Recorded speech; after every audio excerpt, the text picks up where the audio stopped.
শুধু দর্শক, আমরা এখন জাতীয় শহীদ মিনারে পৌঁছালাম সকালে। যেহেতু আমাদের সংগঠনের এবং আমাদের অনেক লোকই এখন আসছে এবং তারা, আমরা দেখতে পাচ্ছি অনেক সংগঠনই এখন ফুলের রিং নিয়ে এবং শ্রদ্ধা নিবেদন করার জন্য জাতীয় শহীদ মিনারে আসছেন।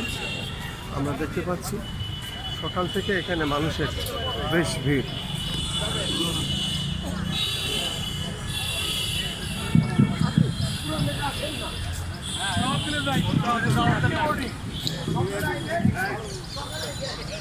যারা মঞ্চের ডানের দিকে শহীদ মিনারে ওঠার রাস্তায় হোন্ডা রেখেছেন তাদেরকে স্বনির্বন্ধ অনুরোধ জানাচ্ছি যে আপনারা হোন্ডাগুলো একটু সরাবেন। এখানে আমাদের মরদেহবাহী অ্যাম্বুলেন্স আসবেন, প্লিজ। যারা ডান দিকে হোন্ডা রেখেছেন দেখতে পাচ্ছি শহীদ মিনারের নিচে, তারা হোন্ডাগুলো সরিয়ে নেবেন প্লিজ। ও মুক্ত বুদ্ধির অবিচল সাধক আবুল কাশেম ফজলুল হকের প্রয়াণে শ্রদ্ধাঞ্জলি। আমরা দেখতে পাচ্ছি জাতীয় কবিতা পরিষদ এটা আয়োজন করেছেন।